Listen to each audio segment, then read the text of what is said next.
kind of withstand those kicks, withstand the storm, and try and understand that there is some sun at the end of the storm. It's that's what I've got. I think that's one of the biggest things, especially as like, again, as men. Like, I know there's a lot of females listen to this, but I think it's important, again, for people to understand that it is completely normal for men to feel like this and that they're not alone. Welcome to the Prime Life Project podcast, a place to help you unlock your full potential, both mentally and physically, to become the best version of you.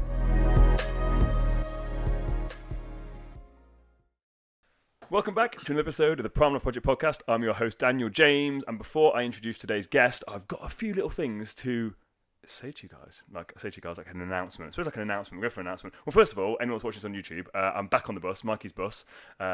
So again, we've got a massive screen behind me. So I'm trying to take over. I've said this before. I'm trying to steal Mikey's bus. I'm trying to steal everything and everyone in Mikey's life. So the guest today is, again, one of Mikey's friends. There's actually a co-host with Mikey's podcast. So I'm just trying to infiltrate Mikey's life in any way, shape or form that I can. And it starts with the bus. So one day, Mikey, when you come in, the bus is gone because I've stolen it. But again, today's episode, very, very heavily focused on mental health. And again, we're going to talk into why it's so prevalent at the minute. I've had a lot of personal experiences with this week.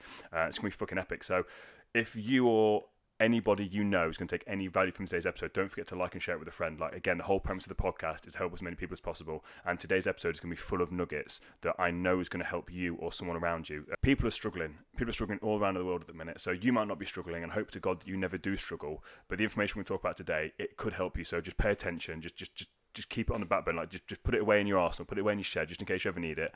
But if you know someone is struggling, just share the podcast. Just help as many people as possible. And again, don't forget to subscribe. Don't forget to like and share it. And we've got some big things coming up for the podcast. So me and Mikey are working behind the scenes. I've got someone else that's actually working behind the scenes to grow this podcast, to help you guys even more. So stay tuned, stay subscribed, because there's some big information coming before the end of the year that's going to massively help you moving forward. And again, don't forget to follow me on Instagram, Daniel_James_fitness. And without further ado, I'd like to introduce Zac Purdy. How are we, Zac? I'm okay, mate. I'm not okay. I'm not okay. And it's okay not to be okay. It's okay, apparently. Yeah. We've set the tone of the podcast straight away. I'm not okay. Yeah. I think I'm all right, mate. Yeah. And like, we were laughing about this before, because obviously you do the podcast with Mikey on this bus. Yeah. So though this is my podcast, I'm technically like not in my own home. Like you're at home, I'm not. You're sat where Mikey would normally be sat. Like, it's quite comfy as well. Yeah. I think we're going to have a little bit of a swap round, Mikey. Yeah. So he likes to try and play it, doesn't he? Do you know what I mean? He likes, you get the nice comfy bench. Ain't nothing comfy about this bench. He just tries to pad it out with these nice seats, and he sits down in his little throne. Mikey's getting delegated to the bench. Like I said, I'm taking the bus. You take your seat. We've got it. So like I said, thank you for coming today on the podcast. Like I said, we've been trying to get this for a while, but again, to be completely transparent, like, you've not been in a good place mentally, the way you felt like talking about it. And like I said before, when we just started this, like, that is in and of itself awesome. Although it's not awesome, it is, because it means this is going to be completely raw and real to help people. Again, I said to you, like, I've done an episode a few weeks ago where I just shared my story, and it was really raw, vulnerable, and real. But in the last week, I've had 3 people talking to me about not wanting to be here. 3 males talking to me saying, I don't want to be here. And that's in the last week. And then you come on today saying, I ain't feeling great today. I'm just like, right, we're just going to fucking deep dive, because I know that you can handle this, because obviously you're a deep human being. 100%. And you know more than most, if that makes sense. And like we were talking about off air, if we can just plant some seeds to help some people, just spark one little thought, definitely. we can help hopefully save some lives here today. Definitely. So do you want to give my audience a bit of a background into yourself, what you do, and what's been going on recently? So we've got a bit of a backstory, and then we're going to completely free roll with it. Okay, so basically I'm a fitness coach, but I dive more into people's psychology with them and help them go over psychological barriers and things like that. And we create physical and mental lasting change. That's what I want. I want lasting change for people, not just like a 12-week transformation and then it falls off. I want to change people's minds, their mindset, so that they can change their body, and then they can have that for the rest of their life. Because as we'll talk about in this podcast, I'm sure we think that the mind and the body are 2 different things. You know, you've got to learn to love yourself and this, that, and everything else. But the body and the mind are so closely interconnected. So I like to help people with that background. If we go back all the way, as a kid, I think I may have had some levels of autism that never got diagnosed, just because looking back now, how much I got attached to people and how emotionally up and down I was. And then I look at I recently met my dad over the last few years, and he's got a split personality disorder and ADHD. So my mum really suffered with anxiety for the whole of her life, and you kind of start to build a picture, don't you? Yes. Looking back. And then I grew up, developed, and I think you had this as well, watching your story, developed like a really severe anxiety through my teen years. That's school years. Yes. Yeah. About 13. Yeah. Yeah, I think it was around that sort of time. Yeah. I want to ask you a question because I think there's a reason. Did you find out about porn about that age? Masturbation. Do you know what? Thinking about it, I think probably did. Alex, I know we're going to talk about going down this a bit later, but I think you're right. Yeah, so that's where it started. Pornography, anxiety. Then the anxiety lasted for 10 to 11 years, I'd say. But it wasn't just like, because right now I'm anxious, but I know how to deal with it. It was more of a crippling. I was sweating profusely. So right now, in this moment, you're anxious. Yeah, definitely, 100%. I know how to deal with it though. Whereas before, it'd creep up. I'd go, I'm getting anxious. Then I'd go bright red. And then I'd go, I'm going bright red. And then I'd profusely sweat to the point where I had to change my clothes. Imagine being sat there in class for the, first lesson. Teacher's like, Zach, can you? Boom, sweating. And then it got to the point where even if I imagined them asking me, so I was creating this scenario in my head. Literally, again, that's literally what's happening to me. Yeah. It's I think, and we'll talk about semen retention, but it was to do with I was ejaculating 2-3 times a day, or I was masturbating. I don't know if I knew how to ejaculate, and my body wasn't producing the stuff. But I had this anxiety which held me back from going for anything, from meeting girls to going for jobs to talking to friends, and what I did is I decided to turn to alcohol for my confidence, which turned me into a bit of a bastard, really. I was fighting, I was going around doing things I shouldn't be doing, like, smashing windows and trying to create a personality to hide my insecure self, I guess I was doing. And then I got to the age of around 18, 19, 20, 21, the 4 years, and I was working washing cars. During that time, I was taking steroids, taking drugs, MDMA, cocaine, smoking lots of weed, eating shit, drinking alcohol most days. And I fell into depression. I created depression. I believe 80% of mental health is caused by ourselves, which not many people are going to want to hear. But it's like, what was I eating? What was I drinking? Was I sleeping? I was taking drugs. And I was taking lots of caffeine, and I was masturbating all the time, and I was on steroids. What do you expect? Your mind's not going to be... It's not even that. You look onto a deeper level. We spoke about this off air, like social media and all that sort of stuff. Now, so again, I completely agree in the sense of, obviously, you've got some sort of depression, anxiety, where it's a chemical imbalance within the brain. Again, that could be hereditary, all sorts of stuff. And then you've also got it from the food. Completely agree. But then what you're saying there, I also agree with the fact of that it is perpetuating, but people don't realize that they are doing it. But society's set up for it. Yes, I was talking about before, like all social media, like we're literally conditioned from such an early age to be told you are not good enough unless you look this way, unless you have this product, unless you have this house, unless your life looks like this, you are a failure. Yeah. And if you keep bombarding that with people, which is now even younger and younger and younger, of course you're going to feel depressed. 100%. But, so you are technically doing it yourself, but you don't realise that you're doing it because you're not consciously aware of what's actually going on. And then once you actually realise that, you're like, fuck, and that's what I try and teach. And this is the way that me and you are very, very similar to the fact that we're both fitness coaches. Our philosophy is exactly the fucking same. As soon as you describe what you do, it's like, yep, that's literally what it is. It's like, it's understanding. Once you understand mental health, mindset, and that stuff, you understand fat loss. Yeah. And it's not just about fat loss. It's not about here's your nutrition, here's your training program. It's about lasting change. How do you get lasting change? Unpick those beliefs. Yeah. But it's understanding, for me, it's actually empowering people to understand that you are in fucking control. You're in complete control of your life. When you take, that's what fitness and lifting teaches you. It teaches you are in control. If you can change your physiology and you can see it happening, you develop a belief in it. And I guess that's where my story leads. Is I started working out around that time as well, around 18, 19, 20. And I think if it wasn't for the gym, I would be dead or in prison. Probably is the only two options. But because I developed this confidence that came from, look at my body, like I'm feeling good. I didn't no longer need the alcohol. I was going away from the alcohol. It took me a while.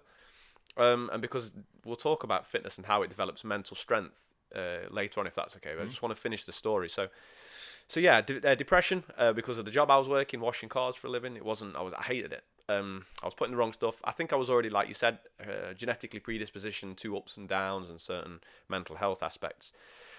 And then I hit we went out for a drive one day, and I was stopped smoking weed at this point because my nana, she'd passed away, and I made a promise to her that I would no longer smoke weed. You know, not to her, but to her up there. And we found I was still drinking and still taking steroids, whatever.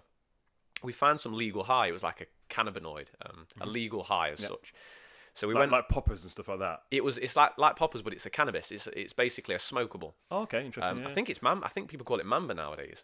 Okay, yeah. I bought it from an off license. Bought it from a fucking off license, mate. How old are you? 29. Oh, God, I thought you were older than me then. I was thinking, fuck, I've never even heard of this stuff. I'm thinking, no, like, Yeah, never heard of it. It was awful stuff. And I just basically said to because I says, oh, can you get any weed messing about? He says, no, but I've got this.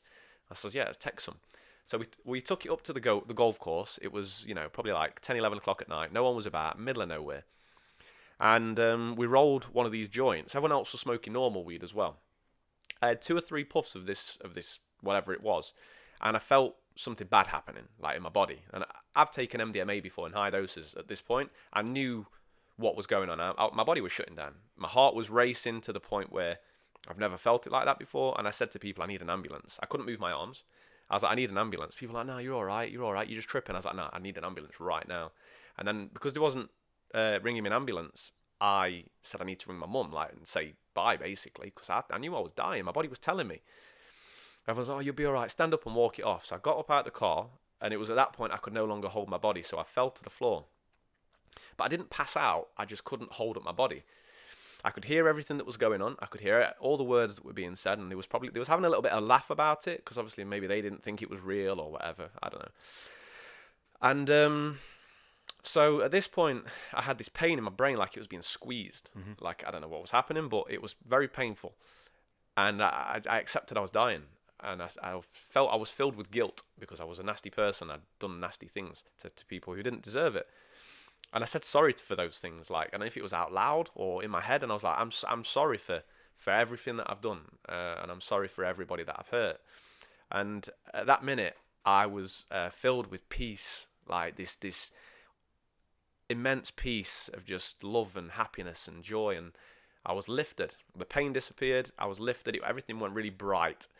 And as I'm being pulled up, I can maybe say, from my vague understanding of what was happening, I got to a point and then I saw my nana, or felt my nana's energy, and she was angry at me. And she was very angry. And she says, what the fuck are you doing? What are you doing? She gave me a bit of a telling off, and then she sent me back down, but it was like on a premise. And again, I'm only giving you a description of what I can really understand of what happened. She gave me another chance, or God gave me another chance, whatever way you want to look at it, on the premise that I help other people, not make the same decisions that I'd made, the drugs and being nasty to people. And I was pulled back down. It felt like I was ripped through hell, mate. It felt like I was going to heaven, but then I was ripped through hell, and I was given a taster of both. And it was like, you decide which one you can have. And yeah, were you conscious at this point? Conscious, yes. Was it like a dream?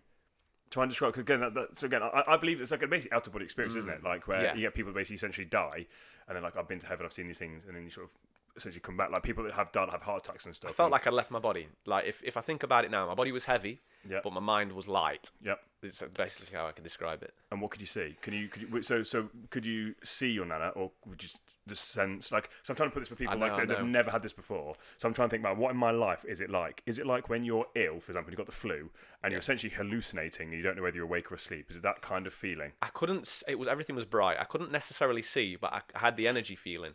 But I could see. Like, I don't know if you've ever taken magic mushrooms or anything like that, but it's like, imagine you're closing your eyes, but then you can imagine things, and you can just picture them, but you can't see them like I can see you. Yeah. Like, I can close my eyes and imagine Dan a little bit, the outline of him, but it was more of an energy. It's hard to describe. Yeah. I was also felt like I was given, now this I saw, hexagons, lots of hexagons, and in each hexagon was an answer, but like I wasn't able to keep those answers, answers to life's questions maybe.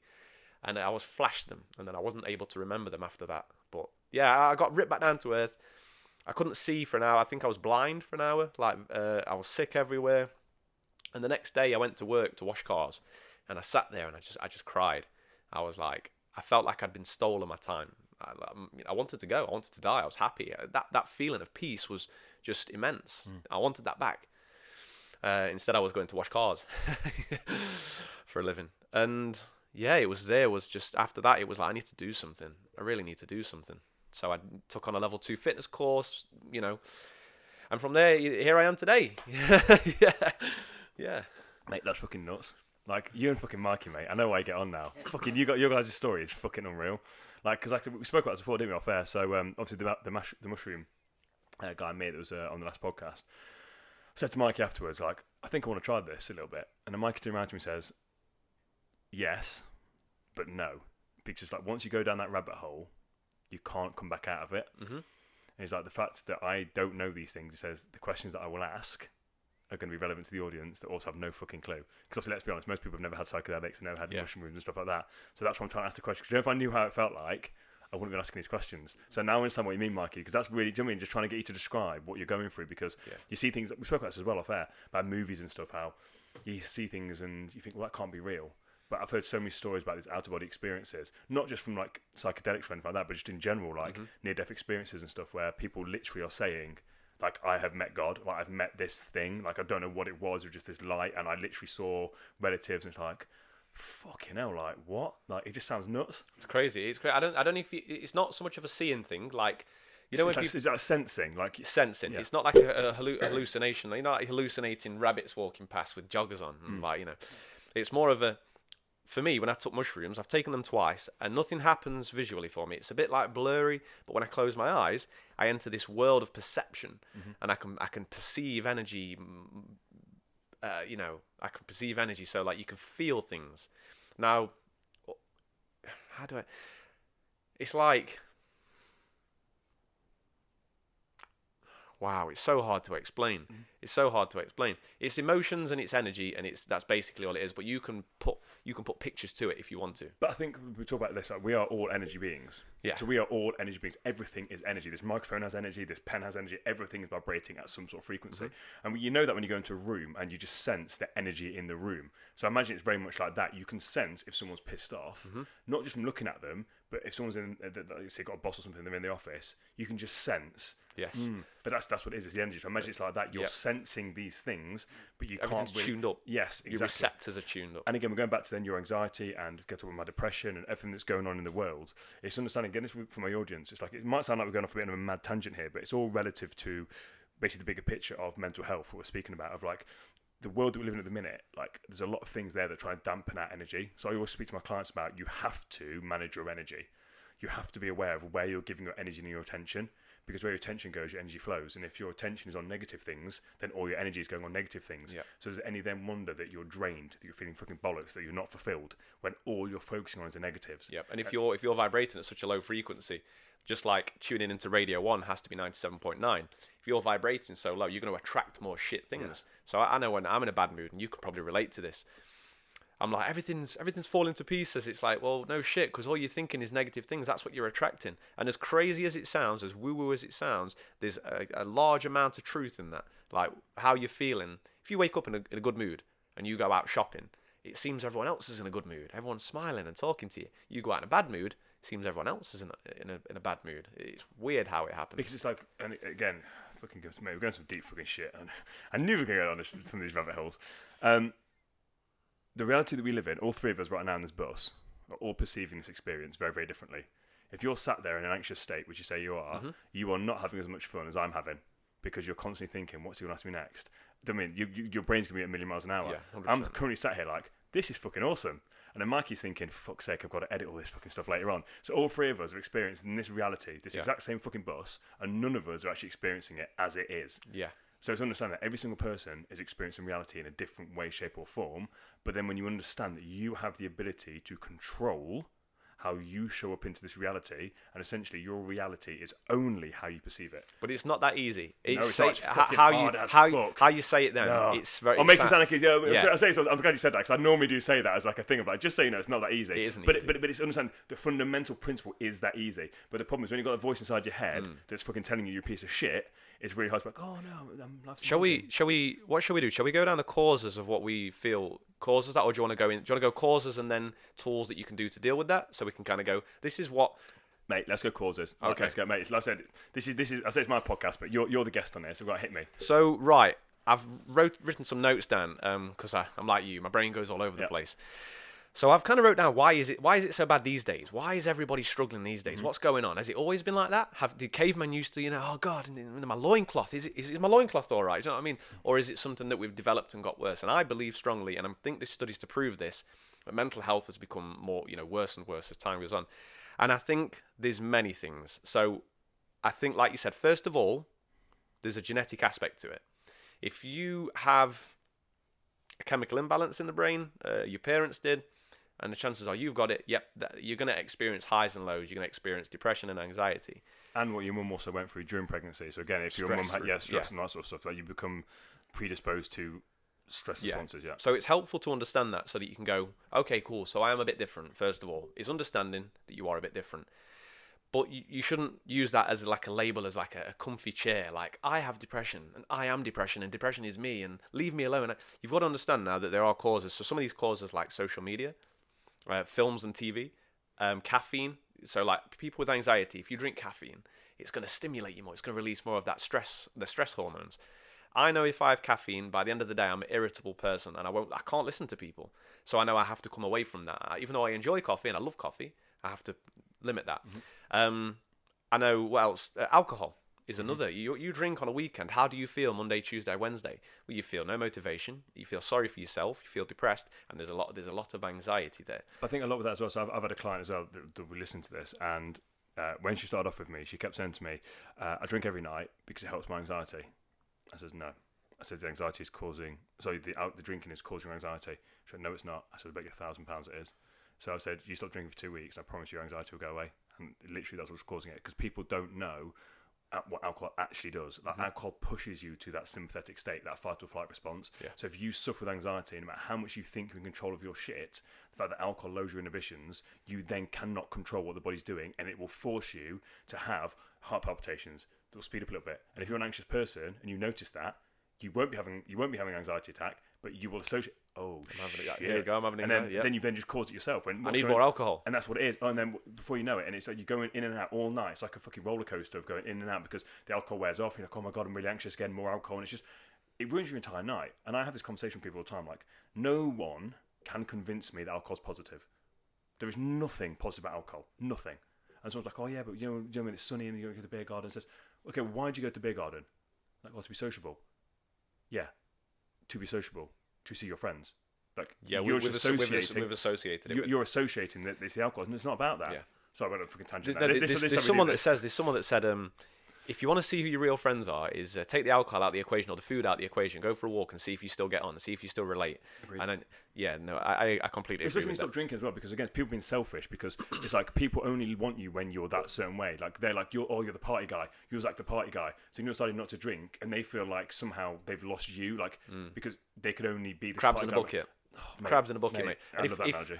With my clients, when they go out socialise, I say, look, just tell people you're on a mission and you want their help. Because if you don't, what will happen is they'll go, oh, get drunk, have a good time. They don't understand that they're doing you a disservice, but they're also trying to cover up their insecurities. Like, they know they should be changing, so what they do is they get everyone else to do it. I've noticed, like, clients have brought me food in before, like cake and stuff. It's like, what, because you've eaten it, you want me to eat it, that way it makes it better for you. Yeah. I think there's an aspect of that. And the thing with alcohol, I never say to my clients, you can't do it. But I just say, pick and choose your battles. And I'm like, but you just need to understand what's actually going on there so that you can make an informed choice. Like, if you're genuinely suffering with anxiety or depression, and then I literally tell you factually, not my opinion, factually, this is what alcohol does. Alcohol is a depressant. Alcohol will make you anxious. You choose. Yes. If you then choose to do that, awesome. But then it's on you. Cool. Not bothered. I literally don't care. It's your life. Knock yourself out. Yeah. But people need to have the information which are not given. Imagine if alcohol companies advertise that instead of like the good time. Well, what is alcohol? Alcohol is ethanol. Ethanol is a poison. Yep. It literally is a poison. Oh, if I gave you a fucking drink and said this is poison, drink some, you wouldn't do it. But again, fuck me. Look at my fucking podcast guests are saying, like, look where just follow the money. The money's there. Yep. Alcohol industry is fucking nuts. They don't give a shit about your health. So again, talking about this, we're going to talk about going into detail here about your anxiety. Once you understand that, again, you have to take responsibility for your health, and that's basically what, essentially, I'm assuming that you did. Yeah, definitely. And so as well as alcohol, I want to talk about social media. Yes. Oh, fuck me. Yes, go. So social media. Let's fucking go. I think, I can't back this up with studies, but I wish there was studies on this. Maybe we should start our own study. Yeah. But people's attitude towards each other has changed in the last 10 years. Either that or I'm perceiving it as so. Yeah.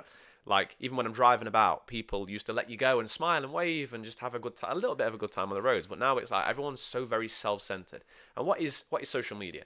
It's a page about you and your life. And you want people to appreciate that. So but the more we do things, the more we begin to think like the things that we're doing. So if we're constantly thinking about ourselves, here's a picture of me, here's a status about me, oh, and I need you to like it as well, then you're going to take that mentality. And I know, because I go out and I'm walking around, I'm thinking, oh, I'm Zap Coach, the coach. I'm like, Zac, you're a nobody. Just remember that. You're nobody. Literally are nobody on a world full of 8 billion people. Stop thinking you're something special because you've got 1,000 followers on Instagram because someone said that you're doing good. And it's weird how we get these social media accounts, become so self-centered with it. And then you could tell when you're having conversations with people nowadays, unless you're talking about them, they don't want to listen. And like this big sales tactic, and I use it with my clients to change their lives, is just listen to people. Because when people feel heard, they feel respected, and they're more likely to listen to you.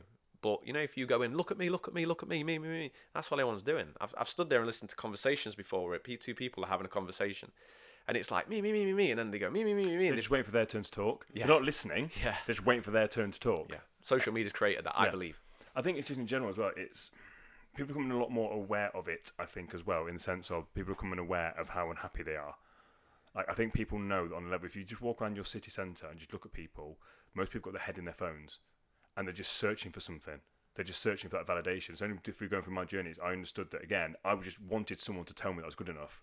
I just want someone to tell me that I was okay, that I was enough, and that sort of stuff. And again, because we don't have that all the time, and because, again, no one really gives a fuck about you. They only care about themselves. So you're walking around in this world, and what it should be is just people looking after each other. Like back in the olden days, in the fucking caveman times, like, we were a community. Whereas nowadays, we're not really a community. It's like that fake perception you've got friends. Yeah. But actually, when shit is the fan, and people need you, or you need to help someone, do you really want to do it? And most people don't. Most people are quite selfish. But again, as you sort of said, it's because they think, oh, so I've got all these followers on social media. Yeah, but what about the actual people that really need you? And I find it's a bit of a bizarre concept that you walk out, and most people just aren't happy.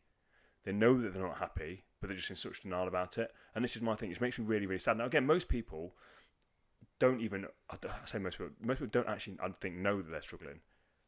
Because it's like the Matrix. There's certain Matrix they don't realise, but it's only once you unplug them and realise this is how happy you could actually be. Yeah. Because what they've done is they've become numb. So most people, I say, just walk around on a level of a scale of 1 to 10, about 5. And even when things should be amazing, they don't allow themselves to feel amazing. And when things are shit, they're just there. Yeah. They've got used to it. Humans get used to things. Yes, and they just stay on. They're just happy being a 5. And it's like, yeah, but we're not meant to be a 5. Like, and there's use that analogy of a ship. Like, a ship at a dock is safe, but ships aren't meant to be at a dock. Like, and as human beings, we are not meant to just be emotionally fucking retarded. We're meant to be out at sea doing things and experiencing life and all the amazing things that's going on. So I think you're completely right. I'm not sure if it is social media necessarily caused it, but it's definitely fucking perpetuated it. Definitely. I think you're completely right. And you walk around nowadays and people have just got a sense of anger within them. And that was me. Like, I was just an angry fucking person. Like, and I think maybe you can went through the same thing. Like, when you're going through your own journey, but you don't realise what you're going through, and you've got that sense of frustration, you need a release. And my release was anger. I was just very angry all the time. And it's funny because I'll experience this, and you tend to look at other people. Like, I find myself, someone pulls out in front of someone that's in front of me. So not pulling out in front of me. I go, oh, what's he doing to that person? Yeah. Like, why am I getting angry about that? Yeah. I think when you're unhappy with your life, that instigates it, and you end up being angry at everybody else rather than taking a look on the inside. Like, why am I angry? Oh, it's because I'm not doing this. Yeah, why is that affecting me? Why has it bothered me that's happened? And it could come to anything. Like, why do we get so bothered about other people's shit rather than being bothered about our own shit? I think social media again, because I'm so busy looking at. I'm like, well, why has he put that? I'm like, Zac, put your fucking phone down, man. Leave the phone alone. It's so addictive, isn't it? It's like, oh, I haven't got enough time enough hours in the day. Well, how much time do you spend on social media? Oh, a lot. How much time do you spend? So people will literally say, oh, I don't have time to do this. Then that fucking Squid Game's come out. Oh, I've watched it all. So where'd you get that time from? I'm sorry. So you've just literally managed to binge watch fucking Squid Games, and you don't have time to go and exercise, read a fucking book, like, what the fuck? Do you know why? Because it's fucking hard work. Yeah. Because it's hard work to exercise. It's hard to eat healthy. It's easier to get these instant gratifications, instant dopamine. And to fit in because everyone else is doing it. So then you've got something to talk about at the office. I feel so grateful that I never fit in. Like, I never fit in as a kid. Like, I was always the outcast. And I'm so grateful because now when everyone's on this Squid Games, I'm like, I'm not watching that. people are going on about, Anthony Joshua. I don't care about him. Like anything that everyone wants, I don't care about. I would rather be the outcast than the person that squeezes in with the crowd. No, this is the thing. I think people listen to this. Again, I feel like people are going to think we're nuts. Do you know how we're talking right now? We are. I'm literally thinking now, thinking, fuck me, like my audience both thinking these guys have fucking lost the plot. But it's very freeing when you know yourself and you don't need other people or other things to fit in and be validated. You can just walk into a room and just be okay with you. And that's the thing that I'm trying to get most of my clients to a place where they're so happy within themselves that they don't need other people's validation or approval. They don't need to have watched Squid Games. They don't need to have watched the fucking latest thing. They can just go up every single morning and be like, I fucking like me. Mm-hmm. I'm fucking happy with what's going on. I'm in complete control. Let's just go off into the world. It's a beauty. And even let's break that down, but I like me and I love me as well. That's a powerful thing to say. Even when things aren't going your way. Like, for example, at the minute, my girlfriend's being screened for things like cancers and things. I'm financially broke. I'm on my arse. I'm having to scrape by. Like, I've got an injury in my shoulder, so I can't build my upper body, so it's knocking my confidence. But I still love who I am. Like, it doesn't matter. Life's falling to bits around me. Don't get me wrong, it's hard. Like, I wake up some mornings and I'm like, I just want to cry. I really want to cry. But I know that I love who I am because I've created such a fucking good human being that has good morals, good ethics, and I'll never give up as well. So I know that, and because you know that about yourself, life can be falling to bits around you, but you've got this like steel umbrella. But I think a lot of people can relate to this right now. So how you're feeling right now, and I've just described that, like, because again, I've got a thing about having a victim mindset. And a lot of people like to play the victim, and right there, you've had three things that you have every single right to sit there and beat on a victim drum. Because it's fucked up shit. Mm-hmm. Going on with your girlfriend, like, fucking hell, can't imagine what that's like for her and then for you. Being financially broke, I've been there. It fucking sucks. And then having a shoulder injury. You could literally sit there being like, I'm allowed to feel like this because this happened, and just sit there beating on this fucking victim drum. But it doesn't fucking get you anywhere. No. And don't get me wrong, there are days when that happens. And completely fucking valid. Yeah. And completely fucking understandable. But the problem is, when people live in that state... Yeah, don't live in it. No. So how... This is my point to this. How have you shifted from a victim mindset, or again, maybe not in this situation, but in your life, how have you managed to do that and not sit there and use that as an excuse? Because again, you've got every excuse to just fucking shut off the world right now, fuck this. But you've got yourself clear into a place where you're like, I know I'm not okay, and that's absolutely fucking fine. Mm-hmm. I know this shit's fucked up, and that's okay. How have you got to that place? Because that is a place where I think most people want to get to. And like I said, I'm not perfect. I fucking have shit days. You're not coming on here saying you're fucking perfect. No one is fucking perfect. No one is always happy.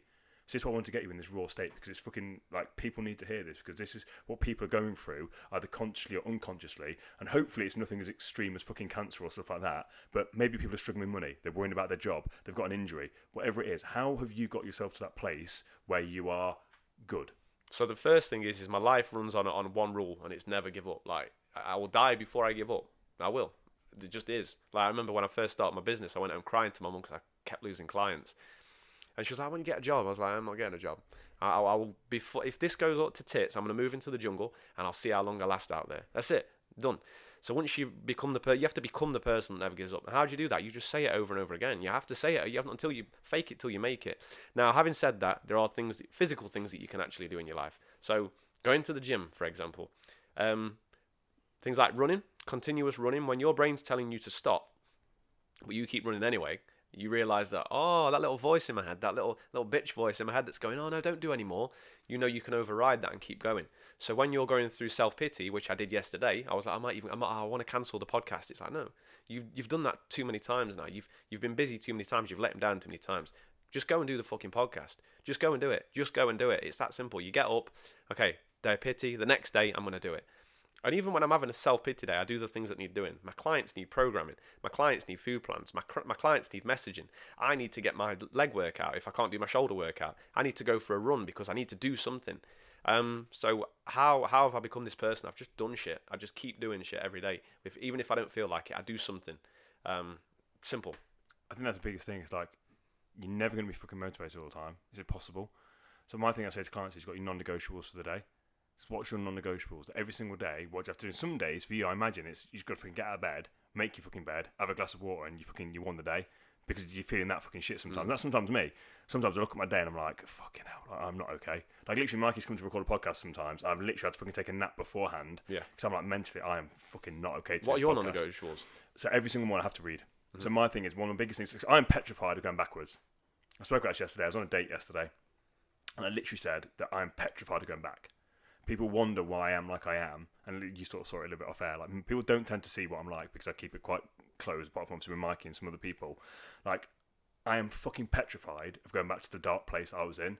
I'm fucking petrified of being broke. I'm fucking petrified of not being in control of my life. And I'm petrified of just going back and losing everything.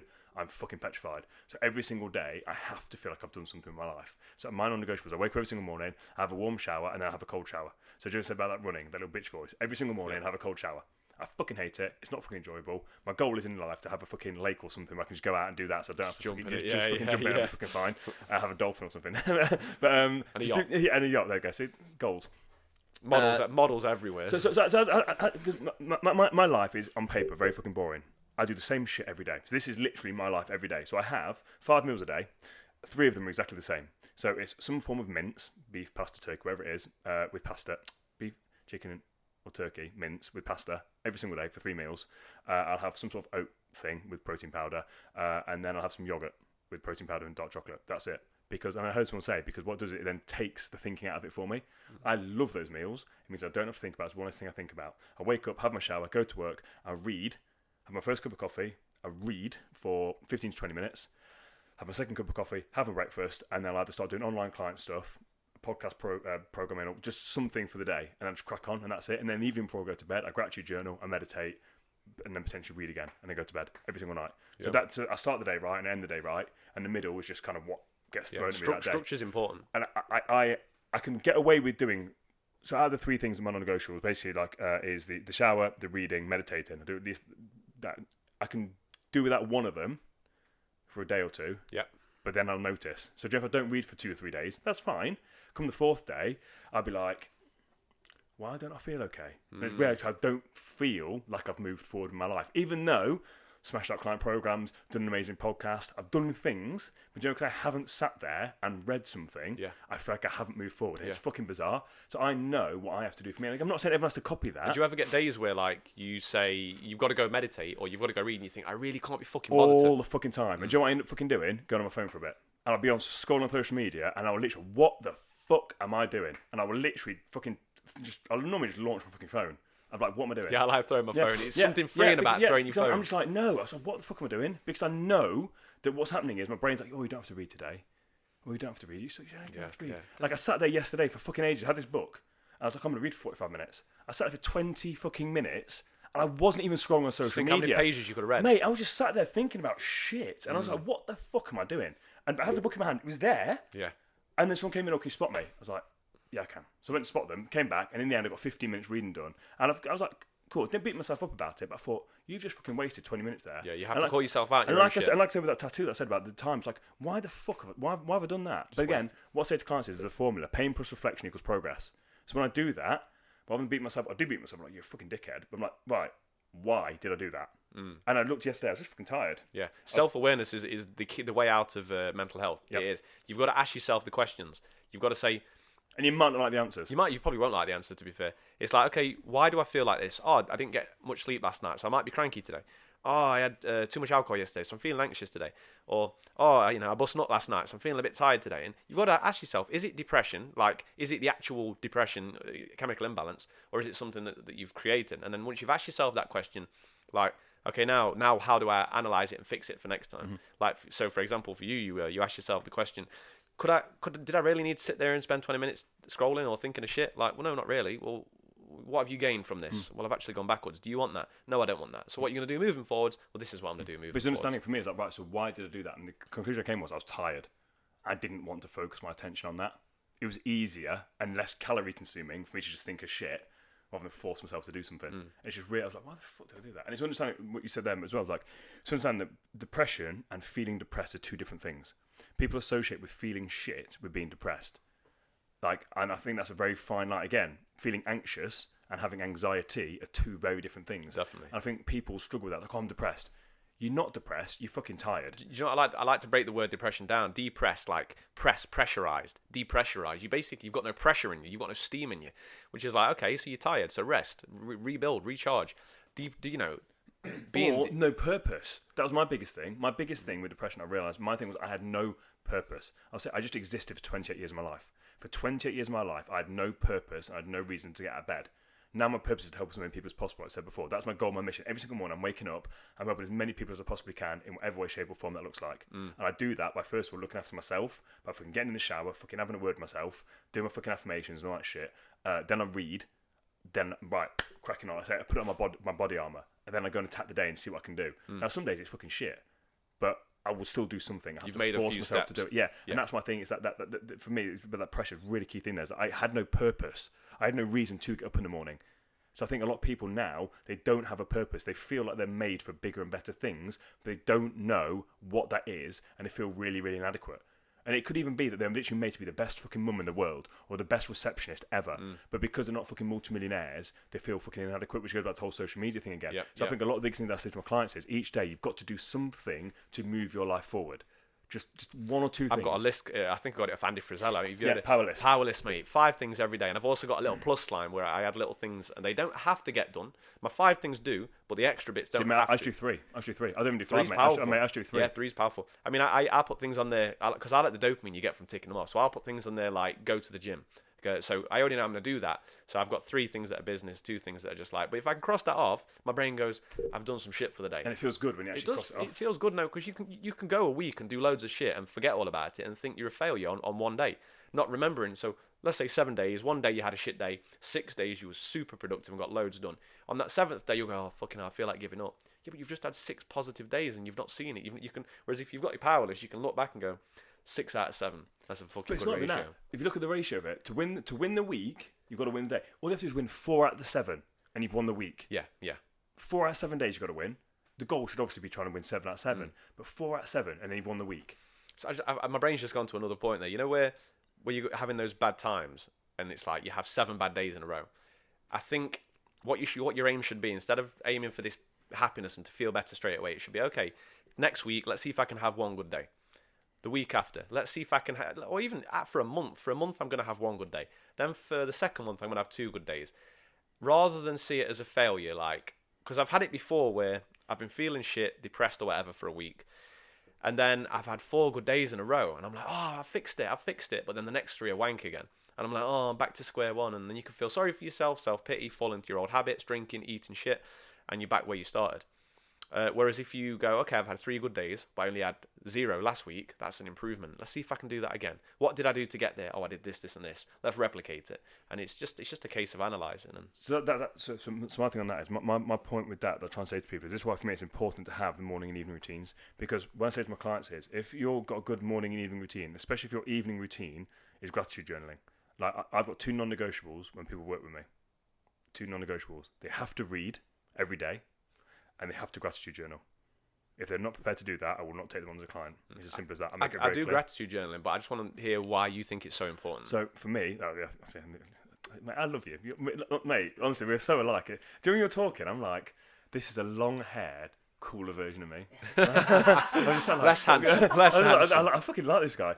So for me, gratitude is the most powerful emotion that we have. Like, the problem is, obviously, the brain's got something called the reticular activating system. I'm sure I've spoken about this on the podcast before. So when you play that game of yellow car and you're basically searching out yellow cars, it's because you've got something in your brain that basically says, this is important to me, you focus on it. This is why when you get a new car, you see that new car everywhere. When you get a new bag, you see it everywhere. Or if you want something, you then see it everywhere. It's because you're saying to your brain, this is important to me.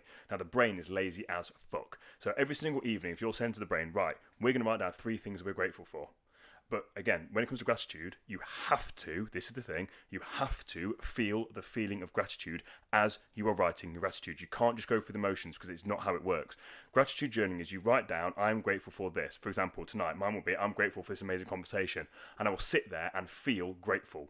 And that feeling will come over me, and I will normally get, it's like a fucking pulse of, do you get fucking goosebumps? Like when it's a bit cold, I will get shivers of that. I always get when I meditate, it's fucking unreal. I'm like, boom, so I get this fucking thing through me. It's like a superhero when they just fucking recharge.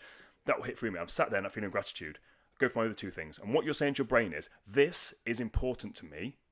Remember this more. And then what happens is your brain gets so fucking lazy as you go throughout your day. Something will happen to you, like I'll say, "Oh, your hair looks beautiful."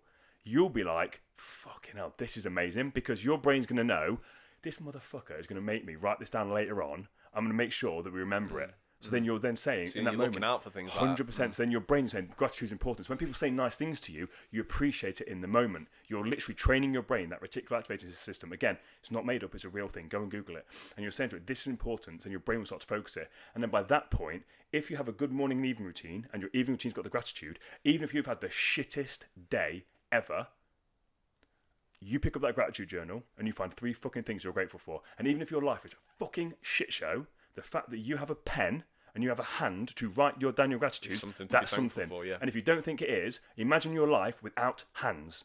Then you'll start to feel how grateful you are that you've got fucking hands. And literally, if you have to scrape the bottom of the barrel, you scrape that motherfucking barrel until you fucking start to get into the swing of things. Because you'll start to find, oh, my car. Okay, what's life like about the car? Could you take your kids to school? Could you do this? Oh, fucking, actually, I'm really grateful I've got a car. And you start to break it down, and you'll realise you've got so many things in your life that you're grateful for. And yes, that doesn't take away from the shit show that's going on, but you get that sense of gratitude. And what happens is you'll say to your brain, find this. And you'll wake up in a slightly better mood than yesterday, and it makes it impossible then to have 2 bad days in a row. Now, are you still going to have 2 bad days in a row? Yeah, you probably are.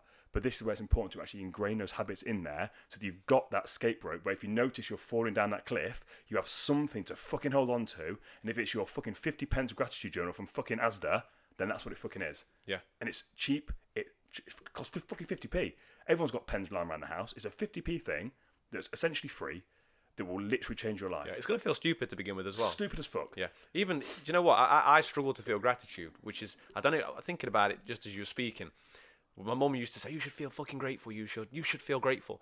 And now I struggle to be thankful for things. Like, I just don't get the feeling of gratitude. It doesn't really come over me, and it seems quite selfish to say so, but like I'll still do my gratitude. And the 3 things, I always write it down.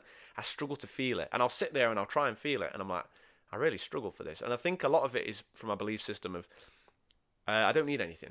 So when people try to give me something, or I've got something, like I could not so much happily, but I could live on the streets. I could live in a tent. I could, not saying I want to, and I wouldn't want to, but I could do it. I know I could. Other people do it, so why can't I do it? And because I've got that thought, when I'm trying to feel grateful for things, I struggle. I really struggle. But having said that, I stopped gratitude journaling for about a month, and I felt utter shit. So even though I don't immediately feel that gratitude, you get the feeling, and that's really cool. But some people might not get that feeling, but it still works because it's a subconscious thing.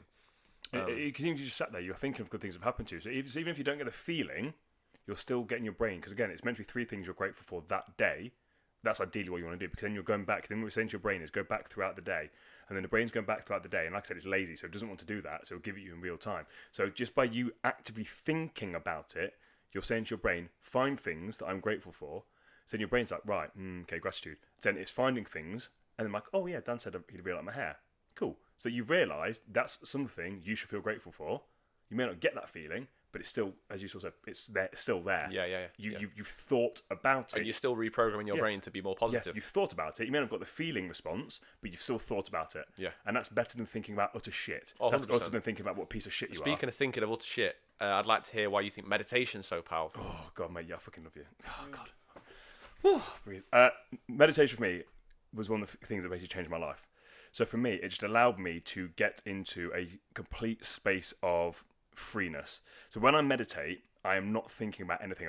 Again, it's taken me a while to get there. Again, it's easier said than done. So for me, when you first start meditating, my biggest thing was I used to meditate when I was depressed, hilariously, but I was doing it wrong.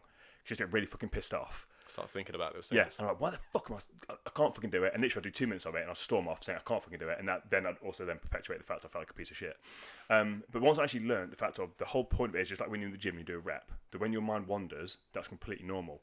But what it allowed me to do is it allowed me to basically differentiate myself from me and my thoughts. And I could then see my thoughts for what they were. And then it gave me the ability to then just see my thoughts. Yeah. So then during everyday life, I was aware of the thoughts that were coming into my head just when I was meditating, and I could then just bat them away. And I literally imagined it like Tinder. So during I meditating, the thought came in, just like Tinder. If people haven't gone to Tinder, the premise is you swipe left or right. Left is good, right is good, left is bad. And I would literally just swipe them to the left. Even when I was meditating at the start, I'd have my eyes closed, and the thought would come in, and I would literally just do this. just to swipe it. I would see the thought. I'm like, that's not serving me, and off it would go. And then now, if you said about meditate, I can close my eyes and I will literally just turn it off, and I'm just in that empty space. Yeah. And it feels like I'm on another fucking planet, and I can just completely recharge. It's quiet. It's nice and quiet. Yeah. And I'm just sat there with me. And one of the biggest things from Thich Nhat Hanh said that if you can close your eyes anywhere in the world, whether you're in a prison, or the world's ending, but you can close your eyes and feel at home, then you're winning. Yeah, 100%. And when I said that, the first time I ever cried when I meditated was when I said I love myself and that I'm home, and I fucking burst out crying while I meditated because I felt such a sense of peace. That I was so happy within myself for the first time. And I actually said I love myself and I meant it. I was just sat there it's like... a beautiful feeling, oh, isn't it? and that's why again I got the tattoo on my arm, because I fully believe that once you go to that different dimension or wherever the fuck you go and you meditate, because I do believe you go somewhere else, it's just so freeing and empowering, because you then take back control of you. You don't need anything, and you realise that in that complete moment, you as not a physical body, but the actual you, the real you inside your head, is just completely fucking free to the universe. Yeah. And it sounds fucking nuts, just like you're trying to explain the fucking trip that you had. I can't describe it, but for me, meditation is powerful. And again, I believe that not everyone can meditate, like straight away. It does take a lot of time. I don't really necessarily think everyone needs to meditate, but I think taking that control of the present moment and gaining that awareness, I think there's no powerful tool of self-awareness than meditation, because you are literally sat with yourself. Yeah, acknowledging your thoughts, and yeah, I think it helps to focus as well. I've got a good analogy where I imagine that you've got like a post in the middle of a field, and then tied to this post you've got a pit bull. Now, running past this pit bull are squirrels. Now, the squirrels represent thoughts, the pit bull's the mind, and this pit bull's going off for the squirrels. He's like trying to get these squirrels, and what happens is when we have a thought, we tend to go along with that thought like jumping in a stream, and we tend to get dragged away by that thought. So let's say my girlfriend's cheating on me. Okay, so you've got this thought, now you're going to create a story around it. Oh, and she's been there, she's done that, and now she didn't message me back at this time. And then you start creating a narrative.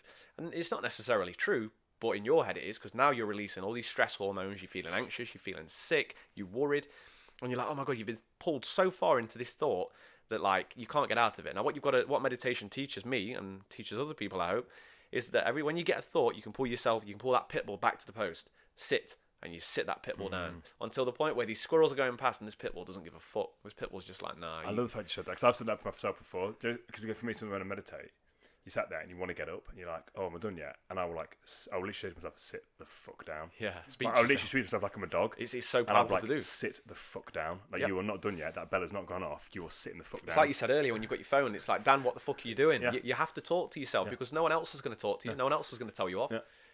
Well, mate, I forget. So let's go back to anxiety. Yes. Man, you're literally just like me, go off on massive tangents. But again, value that the audience has got from this is amazing, because again, it's just two blokes having this conversation about this. So when it comes to anxiety, how have you managed to gain control of it so it doesn't control you? Obviously, some days it still will. Boxing, like there's two things: semen retention and boxing. Talk about semen retention. You want to talk about semen retention? Yeah. So basically, you don't masturbate, you don't ejaculate. Does this work for females as well? I don't know. I don't look into females. I'm not really interested. Yeah, not really interested. So like, you and Mikey got a thing?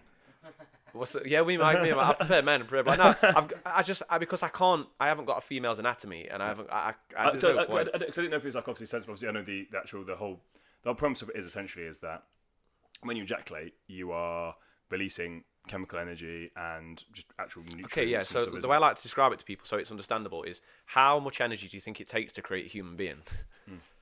A lot. Yeah. A human being, like a life. You're creating life. What is it that creates that? Well, it's just a bit of jizz, isn't it? Jizz and an egg. So what must be in that small amount of jizz that creates the chemical reaction for life to begin? A lot of energy. And if you're ejaculating every day, which how many animals do you know that ejaculate every day? Apart from fucking humans dogs on heat, yeah. Even then, do they ejaculate? Yeah. Like it's like they just hump things, and we ejaculate every day as men because we're watching porn. We've been taught that's the healthy thing to do. But then the body's got to recreate that semen, that energy. And for every process in the body, it takes energy, it takes calories and everything. We already know this. So that if you're trying to create semen, which is lots of energy, like you're going to be tired all the time, how are you going to ever be at peace and calm when your body's constantly trying to make this thing?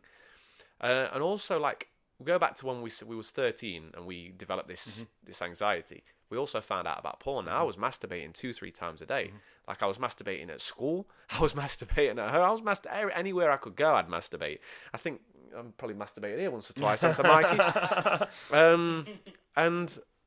And I didn't associate it. But okay, so here's what you do. If you're a man and you're listening to this and you're thinking, what is he on about? Stop masturbating for a week. Stop watching porn for a week and see if you do suffer with anxiety and depression, see if that improves at all.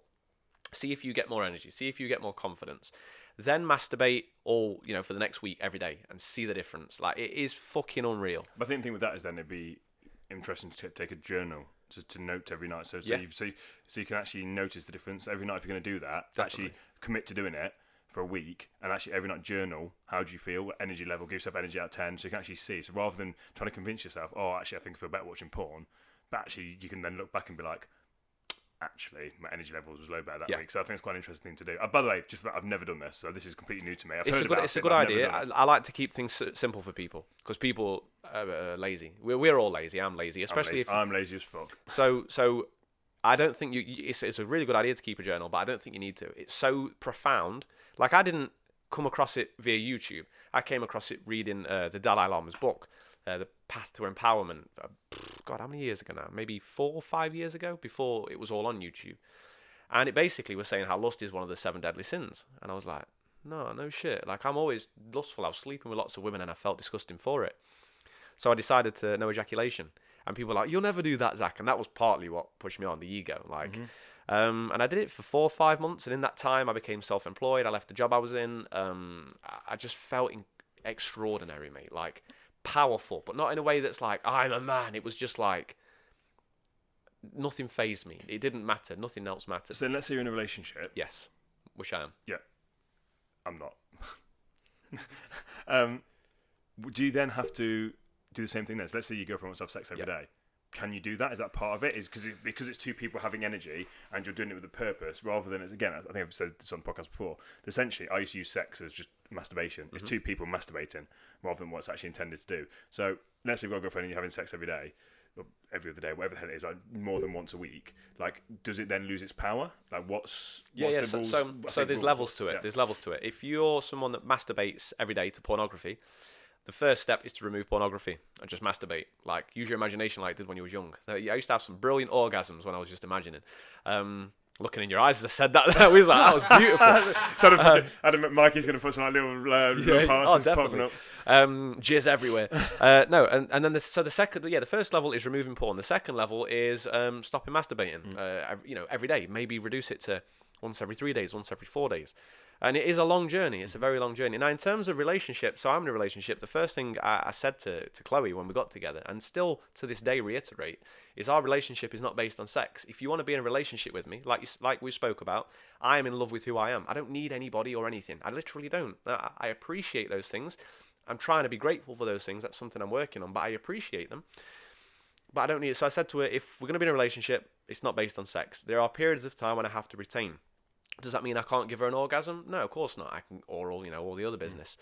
And we can still have sex. In fact, I don't know if you've ever looked into this, but when a man ejaculates, I think it's vasopressin goes down and prolactin goes up, which stops us feeling emotion for anyone. So if men are listening out there, even women, have you ever had sex and the man's rolled over and gone to sleep and been distant?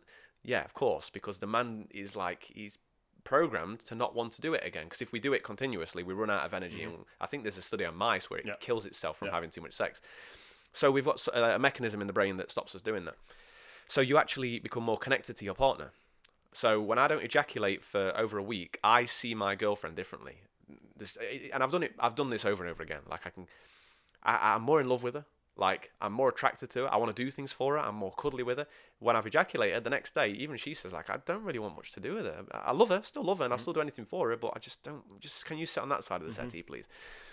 And that's because the vasopressin is rising, because our brains are saying to us, you need to procreate. You need to carry on this human race. So we're going to make everyone attractive, especially obviously your partner. And that's when it can become quite difficult, though, because if everything's attractive, that's where the willpower and discipline has to play a part. But here's another thing, and I don't know if this is proven, but it's just a theory. But if you're not ejaculating, your brain's saying we're not procreating. Therefore, the brain and the body has to do something. So it makes the eyes glow more, makes you more confident, makes the skin appear clearer, makes you stronger. Like, my strength in the gym goes up ridiculously, especially on leg day. And that's because the brain's trying to make you more attractive to the opposite sex, so that you're more like a peacock thing. Like a peacock thing, 100%. So yeah, it's powerful stuff, man. It's like sex with discipline. So you're abstaining from the orgasm. So you just, same thing with business. You're enjoying the journey, not the destination. Same thing with relationships. Same thing with sex. You could just appreciate it more. And also then you have to fight with that animal instinct, that animal urge. It's like, oh, you know, when you're about to come and you're about to ejaculate and you're like, oh, I can't stop and everything. You then have to fight that back. And it just creates a level of, it's powerful stuff, man. I think every man should try it. I really do. Have you got any other tips for people that are struggling? So one of the questions I normally ask my guests is, do you have a piece of advice for anyone that's struggling right now? So let's say right now, like I said, we started the start of this podcast, then I know loads of people right now that are struggling as males. So we've got one thing we spoke about, like potentially look at your alcohol consumption, which I think is a big thing. We've covered a lot here, actually. I just want to almost like summarise it because we've come on massive tangents, but actually we've covered quite a lot of information here. One thing, stop alcohol. Potentially just have a look at your alcohol consumption. Gratitude journaling is obviously a massive thing. Finding a bit of purpose, getting to the gym. You then saying about if you're male, potentially semen retention. We've got any other tips or tricks that you found yourself or that you use with clients that for people that are actually struggling, or any bit of profound advice or wisdom that you would give to someone that's actually listening to this and actually is struggling? Yeah, man. Storm before the calm. Storm before the calm. And I think sometimes we can get lost in the storm. You know, when shit's going wrong. And we're going, oh, woe me, and life's falling to bits. And yeah, it seems that way. But anything that grows, anything that progresses needs to break down before it grows. Like look at a tree. Before a tree grows, the seed has to break down, doesn't it? It's planted, the seed breaks down, it becomes roots, it becomes a tree. Same thing if you're going through a storm, if you're going through depression. I'm not saying this is going to make it feel any better, and it probably isn't. You know, if you're in a storm, it's still going to get wet and stormy, and it's going to be cold. But on the other side of that storm, there is going to be something you can take away from that, where you go, oh, I can grow now, I can get stronger. And it's like the more times life kicks you in the nuts, the stronger your nuts get. So just kind of withstand those kicks, withstand the storm, and try and understand that there is some sun at the end of the storm. It's that's what I've got. I think that's one of the biggest things, especially as like again as men. Like, I know there's a lot of females listen to this, but I think it's important again for people to understand that it is completely normal for men to feel like this and that they're not alone. I think one of the biggest and most powerful things our discussion today is given is that two successful people, like handsome, muscular. Oh, sorry, I thought it was. Like that, it can actually, mate. I can't imagine you two on a podcast together. I fucking think it'd be fucking like, mate. I can't fucking deal with it. I think it's important for people to understand that. I fucking could lost a train of thought. No, the reason we are so successful and so powerful and so strong, like without trying to big us up, is because we've been through shit. Yeah, and that's what it is, and that's literally where I lost my train of thought. It's just understanding that people say that mental health is a weakness and that being depressed or anxiety is weakness. For me, it's the strongest fucking thing in the world, because if you can actually sit with yourself and go to the fucking pits of hell and come out the other side, tell me anything that's stronger than that.